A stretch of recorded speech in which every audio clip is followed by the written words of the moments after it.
자, 다니엘서 오늘 그럼 4장으로 들어가겠습니다.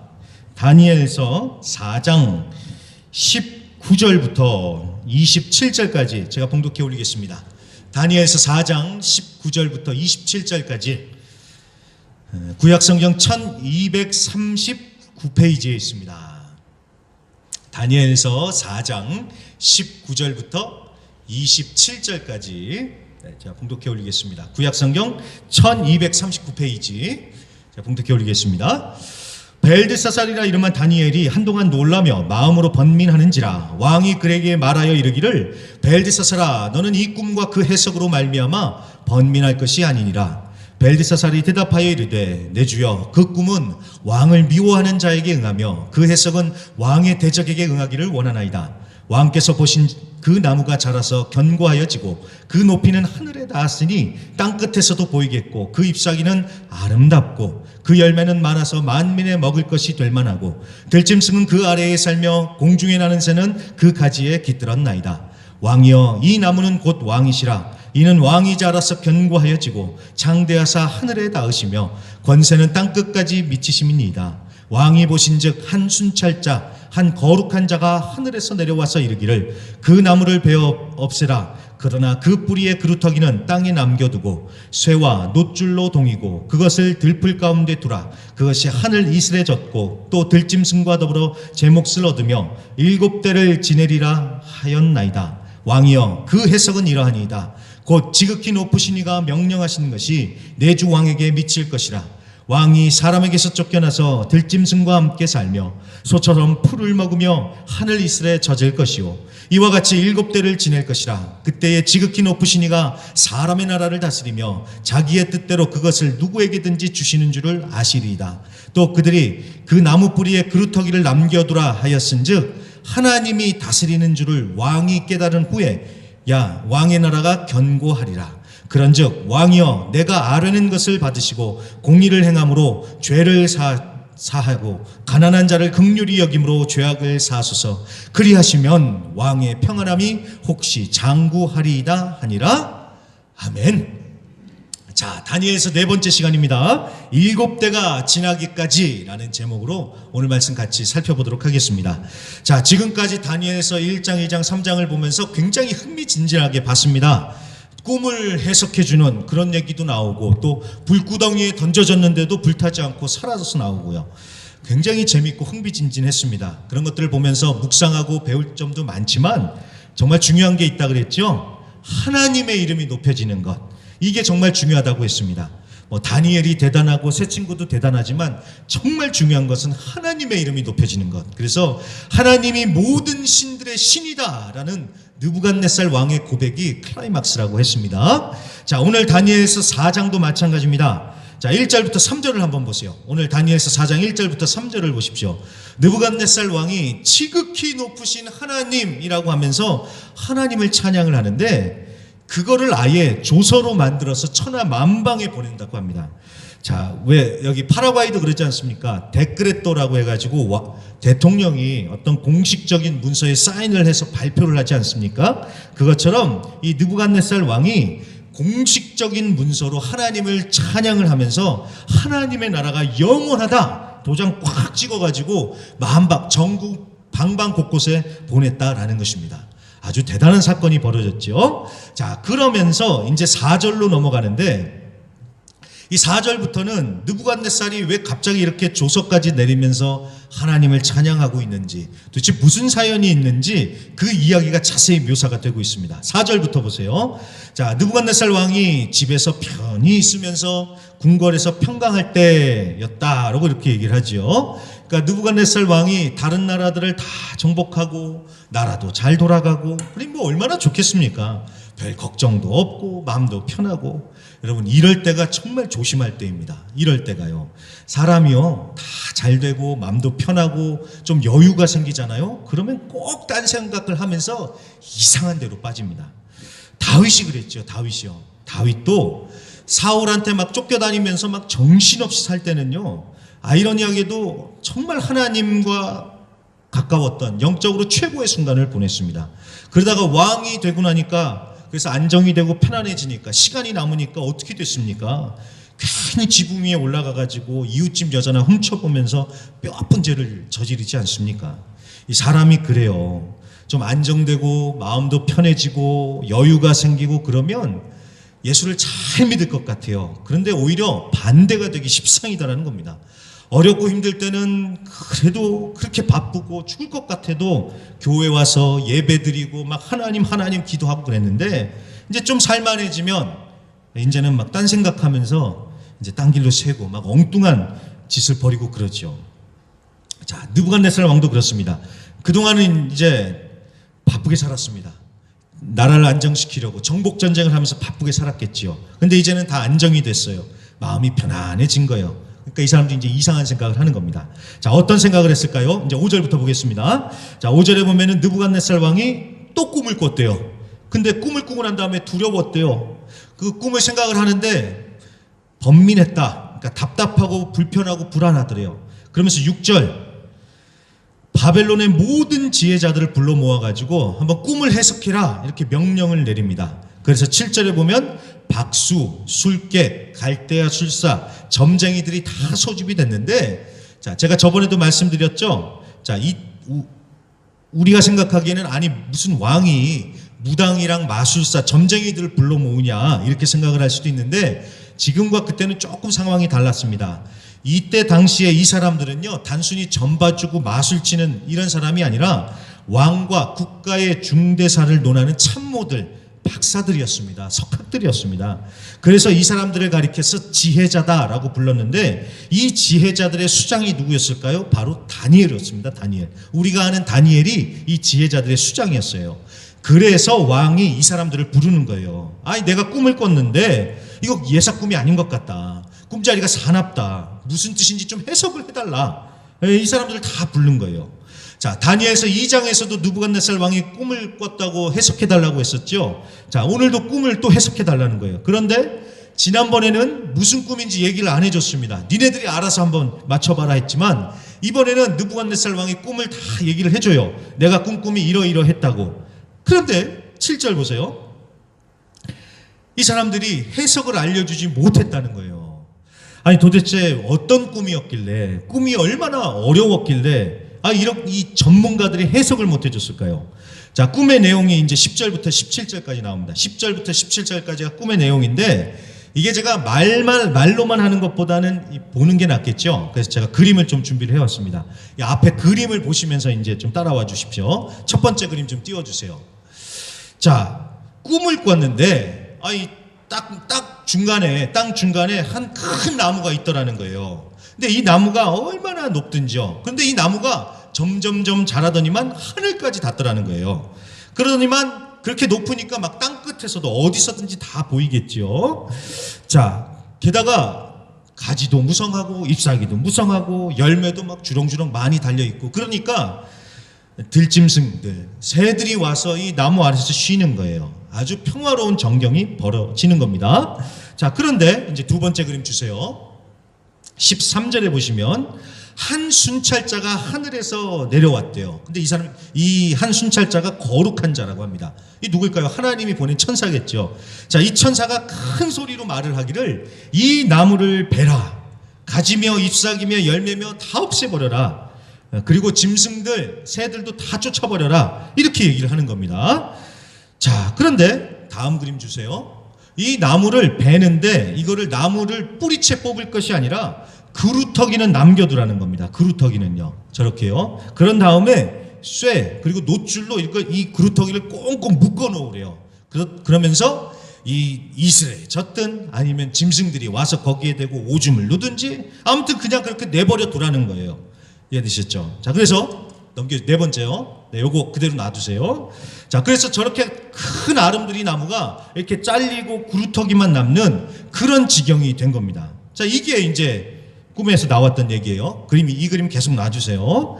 자, 이게 내용인데 이제 16절부터 보세요. 16절. 오늘 말씀 16절부터 보시면은 이 꿈에 의해서 그런 얘기가 나오는 거예요.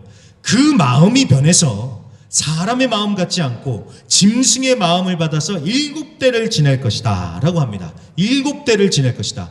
사람의 마음이 아닌 짐승의 마음을 받아서 7대를 지낼 것이다. 그러더니만 17절에 왜 이런 일이 벌어지는가 했더니 17절에 나오죠. 지극히 높으신 이가 사람의 나라를 다스리며 자기의 뜻대로 그것을 누구에게든지 주시며 또 지극히 천한 자를 그 위에 세우시는 줄을 사람들이 알게 하려 함이라. 아멘. 무슨 말입니까? 지극히 높으시니, 그러니까 하나님이요, 하나님이 이 모든 나라를 다스리며 하나님께서 하나님의 마음대로 뭐 천한 자든지 귀한 자든지 아무튼 하나님께서 사람을 택하셔서 왕으로 세우신다는 것을 다들 알게 하려고 하나님께서 이거를 지금 보여주신다라는 것입니다. 그러니까 왜 이런 얘기가 나오는지 이해가 되셨죠? 그러니까 느부갓네살 왕이 나라들을 정복을 해서 큰 제국을 건설하고 막 잘 나가니까 얼마나 교만했겠어요. 그러니까 하나님이 이 꿈을 보여주시면서, 야, 네가 아니라 하나님이 모든 나라를 다스린다, 하나님이 진짜 왕이시다, 이거를 알려주시려고 지금 이 꿈을 보여주시더라는 겁니다. 그러니까 나무가 잘리는 것도 이해가 되시죠? 그렇게 컸다고 교만해 하다가 한 방에 잘려나간다, 이런 뜻 아니겠습니까? 네. 자, 우리도 이게 바로 해석이 되는 거예요. 네, 해석이 되시죠? 이해가 되시죠? 자, 그런데 재밌게도 이 바벨론의 그 최고 지혜자들, 박사들이 이 꿈을 해석을 못했다는 거예요. 우리도 알겠는데 이 박사들이, 이 지혜자들이 이 꿈을 해석을 못해서 왕한테 모른다고 얘기를 하더라는 겁니다. 정말 몰라서 그랬을 수도 있었겠어요. 그런데 정말 몰라서 그랬을까요? 제가 봤을 때는요, 제 개인적인 생각이지만 이거는요, 몰라서 그랬다기보다는 왕이 무서워서 눈치 보느라고 모른다고 했던 것 같아요. 생각해 보세요. 왕이시여, 왕이 이렇게 컸다고 교만해 하다가는 거룩한 신한테 한 방에 잘릴 것입니다. 자, 누가 왕한테 가서 그 얘기를 할 수가 있겠어요? 그렇죠? 그렇게 얘기했다가 왕이 열받으면요, 그 자리에서 칼 맞아 죽는 거죠.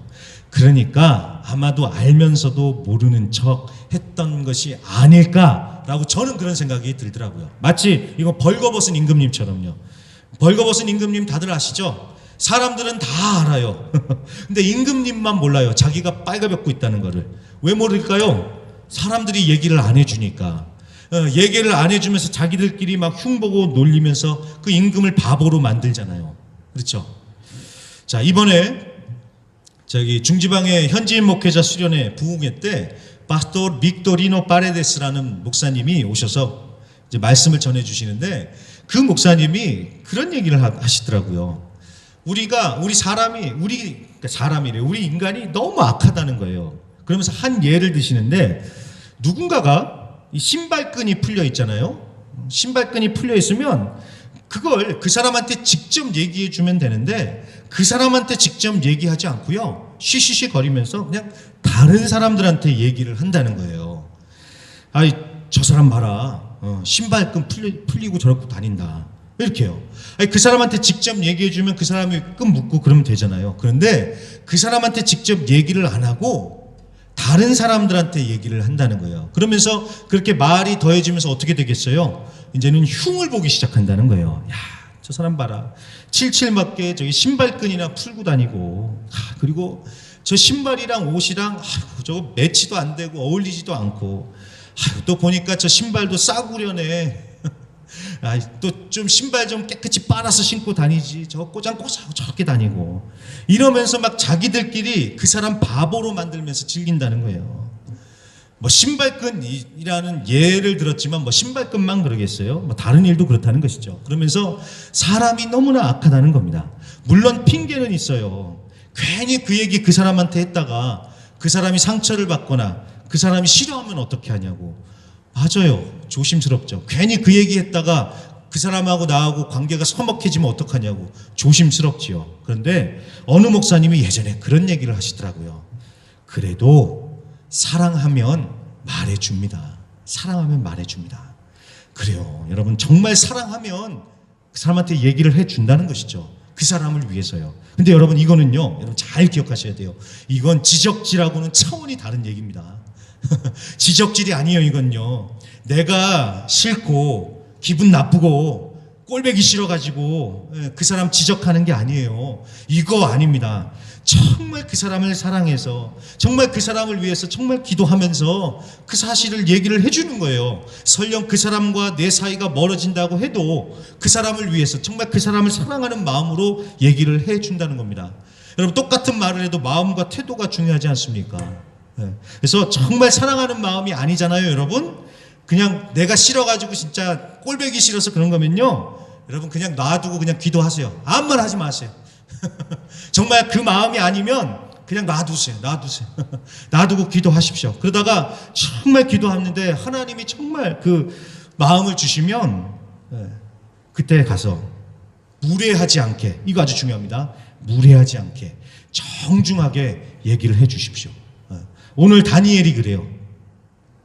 다른 사람들은 정말 몰랐을 수도 있고 알면서도 얘기를 못했을 수도 있습니다. 그런데 다니엘은 어떻게 합니까? 19절 보세요. 19절. 놀라가지고 마음이 번민했대요. 그러니까 다니엘은 무슨 뜻인지 해석이 된 거예요. 그러면서 뭐라고 얘기합니까? 왕이시여, 이 꿈은 왕이 아니라 왕의 대적들에게 응해야 하는데, 하면서 왕을 향한 진실된 마음의 태도를 보여주잖아요. 그러니까 정말 왕을 위한 마음으로 다니엘이 꿈을 하나하나 해석해 주더라는 것입니다. 당신이 교만해서 그래, 이렇게 얘기 안 해요. 이해가 되셨죠?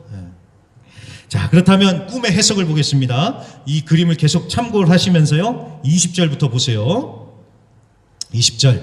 자, 크고 가지도 많고 열매도 무성하고 들짐승들도 찾아오는 이 큰 나무가 뭐라고 합니까? 22절. 느부갓네살 왕이래요. 느부갓네살 왕. 그래서 느부갓네살 왕의 큰 제국을 건설하고 그 위세가 하늘을 찌를 정도였다. 지금 그 얘기입니다. 자, 거기까지는 좋아요. 그런데 23절 보세요. 한 순찰자가 내려와서 나무를 베어버리고 그루터기만 남기는데 쇠와 노줄로 꽁꽁 묶어놓고 그대로 내버린다고 하죠. 자, 그것은 25절의 해석이 나옵니다. 느부갓네살 왕이 사람에게서 쫓겨나서 들짐승과 같이 살면서 소처럼 풀을 먹으며 7대를 지날 것이다, 이런 뜻입니다. 7대를 지난대요. 7대요. 7대. siete tiempos. 7대를 지날 것이라는 겁니다. 그러니까 왕이 쫓겨나서 사람이 아닌 짐승처럼 생활을 살게 될 것이다, 이 얘기를 하는 겁니다. 얼마 동안이요? 7대 동안이요. 7대. 자, 이 느부갓네살 왕이 뭔가 좀 추락을 하는 것 같아요. 근데 그러면서 정말 짐승 같은 바닥 삶을 살든지 아니면 정말 짐승처럼 사는 정신병을 겪었을 것이다, 이렇게 얘기를 하기도 하는데, 실제로 정신병 중에 사니아 조안 트로피카라는 그런 정신병이 있답니다. 근데 이 병에 걸리면요, 사람이 자기가 짐승이라고 생각을 하면서 짐승처럼 행동을 한대요. 실제로 그런 정신병이 있다고 합니다. 아무튼 짐승처럼 살든지 정신병에 걸렸든지 아무튼 간에 그렇게 잘 나가던 느부갓네살이 이렇게 하루아침에 추락을 해서 짐승처럼 미쳐 살게 되는 신세가 될 것이다, 이런 얘기입니다. 자, 그렇게 7대를 지내다가 드디어 모든 나라를 다스리는 분이 하나님이라는 것을 깨닫게 되리라, 지금 이 얘기를 합니다. 자, 그러니까 느부갓네살 왕의 교만 때문에 하나님이 이 느부갓네살 왕을 낮추시고 아주 바닥같이 낮추시는 거예요. 너 위에 하나님이 계신다는 사실을 알아라. 하나님이 만물을 다스리고 왕들을 세우고 패하는 것도 다 하나님이시다. 네가 최고라는 착각에서 깨라. 지금 하나님이 이 교훈을 느부갓네살 왕한테 주시려는 것이죠. 자, 여러분, 지난주래요. 지난 금요일 이사야서 47장 기억나십니까? 바벨론이 얼마나 교만했습니까? 나뿐이라 나 외에는 다른 이가 없다, 이렇게 얘기를 하는데, 원래 그거 누가 하는 얘기라고 했어요? 하나님이 하시는 얘기잖아요. 나뿐이라 나 외에는 다른 신이 없다. 그러니까 자기가 잘났다고 하면서 하나님 행세를 하잖아요. 그 착각, 그 교만 버리라는 거예요. 자, 그래서 27절 다니엘이 정말 정중하게 충언을 합니다. 왕이시여 이렇게 하십시오. 충언을 해요. 자, 그런데 느부갓네살 왕이 이 충언을 들었을까요? 아니죠. 지금 교만해가지고 마음이 붕 떴는데 옆에 있는 소리가 들리겠습니까? 그래서 28절부터 보세요. 28절. 이 일이 있은 후에 다니엘이 이렇게 꿈을 해석해 주고 난 다음에 12달이 지나서 느부갓네살 왕이 왕궁 지붕에서 뭐라고 얘기를 합니까? 30절 보세요. 야, 내가 이 큰 바벨론을 세웠다. 내가 세운 이 성이 얼마나 대단한가. 나의 영광을 위하여 이 성을 세웠다 라면서 아주 막 자화자찬을 하면서 교만에 빠져 있습니다. 바로 그때 하늘에서 소리가 나더니만 느부갓네살 왕이 어떻게 됩니까? 꿈에서 나왔던 것처럼 쫓겨나가지고 짐승처럼 미친 사람이 되어버렸죠. 진짜 꿈처럼 그렇게 돼버린 거예요. 자, 그런데 여기서 중요한 것은 그 다음입니다. 자, 꿈에 보면은 저기 그림에도 나오죠. 나무를 뿌리째 뽑지 않고 그루터기를 남겨두잖아요. 자, 그루터기를 남겨놨다는 것은 아직 살아날 희망은 있다는 거예요. 하나님께서 아직 여지를 남겨두셨다는 겁니다. 자, 그겁니다. 하나님이 정말 느부갓네살을 심판하시려고 했으면 꿈이고 뭐고 그냥 벼락을 보내시든지 뭐 병들어서 죽이시면 돼요. 한 방에 죽이시면 돼요. 그런데 이렇게 복잡하게 하신 거는 무엇입니까? 느부갓네살에게 기회를 다시 주는 거죠. 교만을 버리고 깨달으라고. 그래서 오늘 설교 제목처럼요, 7대를 지나니까 놀라운 일이 벌어집니다. 34절 보세요. 34절. 그 기한이 참에. 그러니까 7대가 지나니까 느부갓네살이 하늘을 우러러 봤다고 합니다. 하늘을 우러러 봤대요. 그랬더니 충명이 돌아오고 정상으로 되돌아왔다라는 것입니다. 무슨 뜻입니까? 7대를 그렇게 정말 짐승처럼 살다 보니까, 그래서 바닥을 기는 삶을 살고 나니까 드디어 이제 느부갓네살이 하늘을 우러러 보면서 하나님을 인정하고, 아, 내 위에 하나님이 계시는구나 라는 것을 알고 겸손해지더라는 겁니다. 그러니까 드디어 병에서도 풀려나고 정상으로 돌아와서 왕의 자리도 회복하고 하나님을 찬양하면서 아주 아름답게 해피엔딩으로 오늘 말씀이 끝이 나고 있습니다. 자, 이게 오늘 전체적인 내용인데 제가 한 가지만 얘기하고 말씀을 마치도록 하겠습니다. 자, 이렇게 회복되기까지 얼마나 걸렸다고 합니까? 7회요. 7해. 7대요, 때. 아이고, 말 잘해야죠. 7대. siete tiempos. 자, 이 7대를 학자들은 보통 7년이라고 보기도 하는데, 뭐 7년일 수도 있을 것 같아요. 그런데 제가 보기에는요, 이건 좀 상징적인 것 같습니다. 이 7이 완전을 뜻하는 상징수잖아요. 그러니까 느부갓네살의 교만이 완전히 깨지고 하나님 앞에 완전히 항복해서 엎드리기까지 걸리는 시간, 저는 그렇게 7대를 그런 상징적인 그런 숫자가 아닐까라는 생각이 들었습니다. 근데 이거에 근데 이게 보면은요, 하나님께서 느부갓네살만이 아니라 우리에게도, 우리의 삶 가운데도 이렇게 7대를 보내는 시간들을 허락해 주시는 것 같다는 생각이 들었습니다. 우리도 느부갓네살 왕처럼 7대를 지나는 그런 시간들이 우리의 인생 가운데 있더라는 겁니다. 7대, 무슨 7대요? 교만이 철저하게 깨지고 나를 내려놓고 하나님을 온전히 인정하기까지 걸리는 그 시간이요. 그 7대. 그게 뭐 느부갓네살 왕한테는 7년일 수도 있고, 어떤 사람한테는 17년이 될 수도 있고, 어떤 사람한테는 정말 70년이 될 수도 있고요. 그렇다고 해서 뭐 느부갓네살 왕처럼 우리를 막 정신병 걸리게 하시는 건 아니지만, 여러 가지 어렵고 힘든 고난과 그런 것들을 통과하게 하시잖아요. 일이 안 풀리고, 일이 다 막히고, 막 정말 힘들고 어려웠고, 그러면서 우리의 교만을 깨트리시고, 내 자아가 죽고, 이런 7대를 하나님께서 보내게 하시더라는 겁니다.